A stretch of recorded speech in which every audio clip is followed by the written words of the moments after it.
خوش آمدید۔ آج ہم ایک ایسے معاملے کی تہوں میں اتر رہے ہیں جو سازشی نظریات، طاقت اور انصاف کے پیچیدہ کھیل سے بھرا ہوا ہے۔ یہ جیفری ایپسٹین کا بدنام زمانہ کیس ہے۔ ہمارے پاس جو مواد ہے وہ ایک بہت ہی تفصیلی یوٹیوب ویڈیو کا ٹرانسکرپٹ ہے، اور یہ اس پورے سکینڈل کی کہانی بتاتا ہے، بالکل شروع سے لے کر اس کے تاریک سیاسی اثرات تک۔ یہ کسی تھرلر فلم سے کم نہیں۔ بالکل، اور آج ہماری کوشش یہی ہوگی کہ اس پیچیدہ کہانی کے اہم حصوں کو سمجھیں۔ آخر یہ جیفری ایپسٹین تھا کون؟ مطلب ایک عام سا استاد ارب پتی کیسے بن گیا؟ اور اس کا نیٹ ورک کیسے کام کرتا تھا؟ جی، اور سب سے اہم سوال کہ اس کی موت کے اتنے سال بعد بھی یہ معاملہ اتنا متنازع کیوں ہے؟ آج ہم انہی گتھیوں کو سلجھانے کی کوشش کریں گے۔ ٹھیک ہے، تو آئیے شروع کرتے ہیں۔ ماخذ کے مطابق کہانی کا آغاز ایک ایسی جگہ سے ہوتا ہے جو کسی خواب سے کم نہیں لگتی۔ کیریبین میں ایک نجی جزیرہ، لٹل سینٹ جیمز۔ جی، ایپسٹین نے اسے 1998 میں خریدا تھا۔ تصویروں میں تو لگتا ہے جیسے جنت کا کوئی ٹکڑا ہو، خوبصورت ساحل، بنگلے، سوئمنگ پولز۔ ہیلی پیڈ بھی تھا۔ جی بالکل، بظاہر تو یہ ارب پتیوں کے لیے چھٹیاں گزارنے کی ایک بہترین جگہ تھی، لیکن اس خوبصورتی کے پردے کے پیچھے ایک بہت ہی گھناؤنی حقیقت چھپی ہوئی تھی۔ کیسی حقیقت؟ قریبی جزیروں پر رہنے والے جو مقامی لوگ تھے وہ اسے ایک خوفناک نام سے پکارتے تھے، پیڈوفائل آئیلینڈ۔ Paedophile island? یہ نام سن کر ہی رونگٹے کھڑے ہو جاتے ہیں۔ تو کیا یہ صرف افواہیں تھیں یا؟ نہیں، یہ افواہوں سے کہیں زیادہ تھا۔ ذرائع بتاتے ہیں کہ یہاں 12 سے 17 سال کی عمر کی نابالغ لڑکیوں کو لایا جاتا تھا اور پھر انہیں جنسی زیادتی کا نشانہ بنایا جاتا تھا۔ یہ تو ایک جال کی طرح تھا، مطلب چاروں طرف سمندر، کوئی بھاگ بھی نہیں سکتا۔ بالکل۔ ماخذ میں ایک 15 سالہ لڑکی کا واقعہ بھی درج ہے جس نے تیر کر فرار ہونے کی کوشش کی، لیکن اسے پکڑ لیا گیا۔ اس کا پاسپورٹ بھی چھین لیا گیا تاکہ وہ کہیں نہ جا سکے۔ ناقابل یقین ہے۔ اور اس جزیرے پر کون لوگ آتے تھے؟ ظاہر ہے یہ سب کچھ صرف ایپسٹین اکیلے تو نہیں کر رہا ہوگا۔ نہیں، بالکل نہیں، اور یہی اس کیس کا سب سے تشویشناک پہلو ہے۔ یہاں آنے والوں کی فہرست میں دنیا کے چند طاقتور ترین نام شامل تھے۔ مثلاً؟ برطانوی شاہی خاندان کے شہزادہ اینڈریو، مشہور سائنسدان اسٹیفن ہاکنگ، کامیڈین کرس ٹکر، یہ صرف چند مثالیں ہیں۔ ایک منٹ، اسٹیفن ہاکنگ؟ یہ نام سن کر تو واقعی بہت حیرت ہوتی ہے۔ جی، لیکن اس سب کا مرکز جیفری ایپسٹین ہی تھا۔ مجھے یہ بات سمجھ نہیں آتی، ایک اسکول میں ریاضی پڑھانے والا شخص اتنی طاقت اور رسوخ تک کیسے پہنچ گیا؟ اس کے دوستوں میں بل کلنٹن اور ڈونلڈ ٹرمپ جیسے لوگ تھے، یہ کیسے ممکن ہوا؟ یہی تو اس کہانی کا سب سے بڑا معمہ ہے۔ وہ ایک عام ٹیچر سے ارب پتیوں کا فائنینشیل ایڈوائزر بنا۔ اس نے طاقتور لوگوں سے دوستی کی اور شاید ان کے رازوں کو اپنے فائدے کے لیے استعمال کیا۔ تو یہ سب کچھ سالوں تک چلتا رہا اور کسی کو کانوں کان خبر نہیں ہوئی؟ کئی سالوں تک یہ راز پردے میں رہا، لیکن 2005 میں فلوریڈا میں ایک 14 سالہ لڑکی کی ہمت نے اس پورے نیٹ ورک کی بنیادیں ہلا دیں۔ اچھا، اس نے کیا کیا؟ اس نے تحقیق شروع کی ہوگی، تو کیا صرف یہی ایک کیس سامنے آیا؟ نہیں، جب پولیس نے کھوج لگانا شروع کیا تو ایک خوفناک پیرامڈ اسکیم کا انکشاف ہوا۔ یہ کوئی ایک جرم نہیں تھا، یہ ایک منظم کاروبار تھا۔ پیرامڈ اسکیم مطلب ایک لڑکی کو کہا جاتا تھا کہ اگر وہ کسی اور لڑکی کو لائے گی تو اسے اضافی پیسے ملیں گے۔ اس طرح پولیس ایک متاثرہ لڑکی تک پہنچتی تو وہ 2 مزید لڑکیوں کے نام بتا دیتی۔ تو یہ ایک نا ختم ہونے والا سلسلہ تھا۔ بالکل۔ چند ہی مہینوں میں پام بیچ پولیس کے پاس 35 متاثرین کی فہرست تیار ہو چکی تھی۔ 35 لڑکیاں، اور یہ تو صرف وہ ہیں جن کا پولیس کو پتہ چلا۔ یہ معاملہ تو بہت سنگین تھا۔ کیا وفاقی ایجنسیوں نے اس پر کوئی کارروائی نہیں کی؟ بالکل کی۔ معاملہ اتنا بڑا تھا کہ 2006 میں ایف بی آئی نے آپریشن لیپ ایئر کے نام سے اپنی تحقیقات شروع کی۔ انہوں نے 53 صفحات پر مشتمل ایک رپورٹ تیار کی جس میں ایپسٹین پر بین الاقوامی جنسی اسمگلنگ جیسے سنگین الزامات لگائے گئے۔ ثبوت بھی ہوں گے؟ ثبوت اتنے مضبوط تھے کہ کوئی بھی سوچ سکتا تھا کہ ایپسٹین اب اپنی باقی زندگی جیل میں ہی گزارے گا۔ 36 نابالغ متاثرین گواہی دینے کے لیے تیار تھے، درجنوں اور گواہ بھی موجود تھے۔ کیس بالکل واضح نظر آ رہا تھا۔ تو پھر تو اسے عمر قید ہونی چاہیے تھی۔ اتنے مضبوط شواہد کے بعد تو کوئی راستہ نہیں بچتا۔ یہی تو آپ اور میں سوچیں گے، لیکن یہاں کہانی میں وہ موڑ آتا ہے جو انصاف کے نظام پر سے اعتبار اٹھا دیتا ہے۔ اچھا، کیا ہوا؟ جب ایف بی آئی اپنا کیس تیار کر رہی تھی، پردے کے پیچھے ایک بالکل مختلف کھیل کھیلا جا رہا تھا۔ میامی کے ایک وفاقی اٹارنی الیگزینڈر ایکوسٹا ایپسٹین کے وکلاء کے ساتھ خفیہ طور پر ایک معاہدہ کر رہے تھے۔ خفیہ معاہدہ؟ اس کا کیا مطلب ہوا؟ اس کا مطلب یہ تھا کہ ایپسٹین نے اپنے اوپر لگے سنگین الزامات کو تسلیم نہیں کیا۔ اس نے صرف جسم و فروشی کے 2 معمولی الزامات میں خود کو قصوروار مانا۔ اور اس کے بدلے میں اسے اور اس کے تمام ساتھیوں کو، جن میں اس کے امیر اور طاقتور دوست بھی شامل ہو سکتے تھے، تمام وفاقی مجرمانہ الزامات سے مکمل استثناء مل گیا۔ کیا مطلب؟ یعنی ان پر مستقبل میں کبھی مقدمہ نہیں چلایا جا سکتا تھا؟ کبھی نہیں۔ اور سزا کیا ملی؟ سزا تو ایک مذاق تھی، صرف 18 ماہ قید۔ صرف 18 ماہ؟ جی، اور یہ کوئی عام قید بھی نہیں تھی۔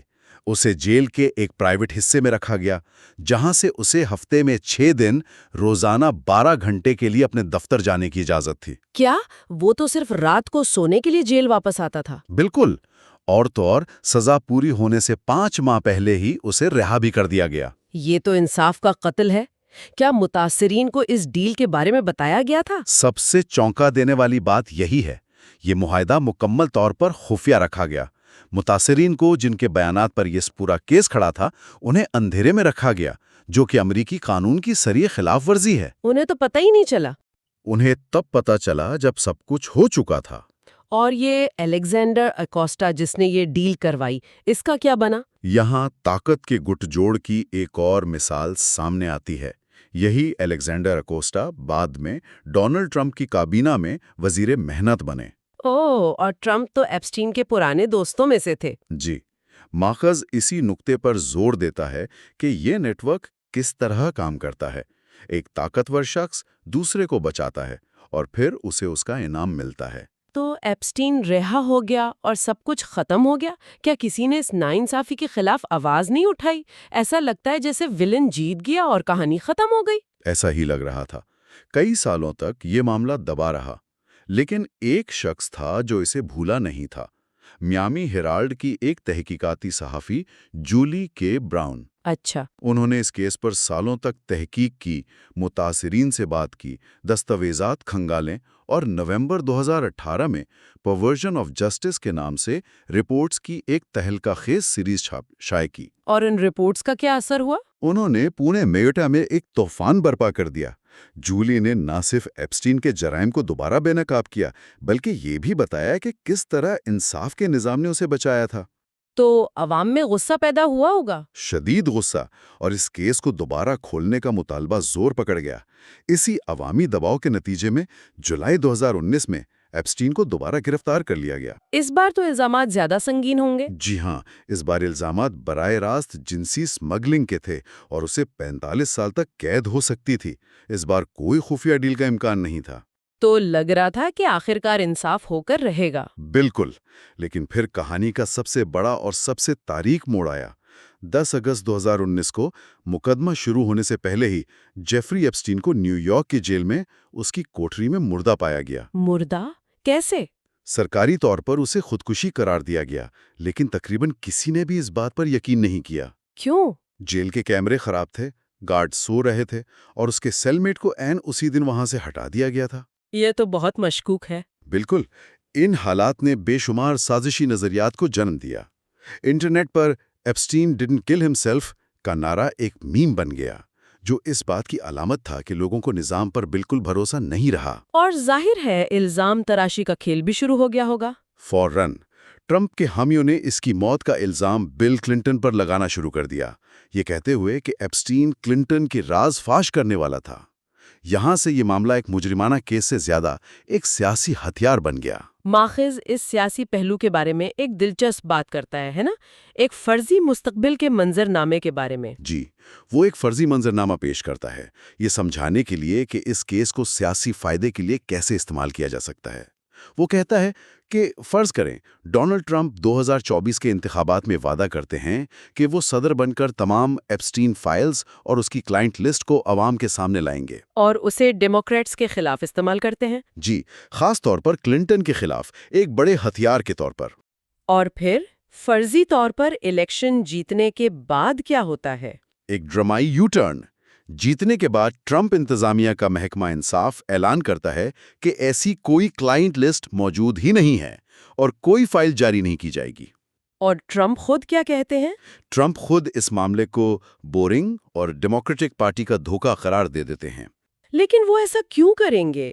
اپنے ہی انتخابی وعدے سے مکرنا، اس کی کیا وجہ ہو سکتی ہے؟ وجہ ماخوذ کے مطابق ٹرمپ اور ایپسٹین کی اپنی 2 دہائیوں پر محیط دوستی تھی۔ وہ ایک دوسرے کی پارٹیوں میں جاتے تھے، ایک دوسرے کے جہازوں پر سفر کرتے تھے۔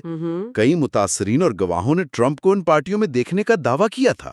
تو نظریہ یہ ہے کہ ٹرمپ کو اندازہ ہو گیا تھا کہ اگر فائلیں سامنے آئیں تو ان میں کلنٹن کے ساتھ ساتھ خود ان کا نام بھی ہو سکتا ہے۔ تو یہ معاملہ ایک 2 دھاری تلوار تھا۔ بالکل۔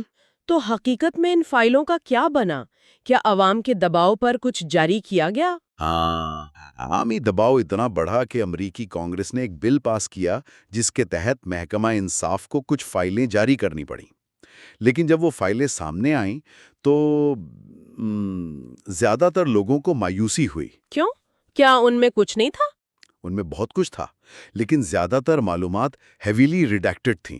مطلب اہم نام، تاریخیں اور تفصیلات کالی سیاہی سے مٹا دی گئی تھیں تاکہ کوئی انہیں پڑھ نہ سکے۔ اچھا، لیکن جو معلومات چھپائی نہیں گئی تھیں وہ ٹرمپ کے حامیوں کی توقعات کے بالکل برعکس تھیں۔ وہ کیسے؟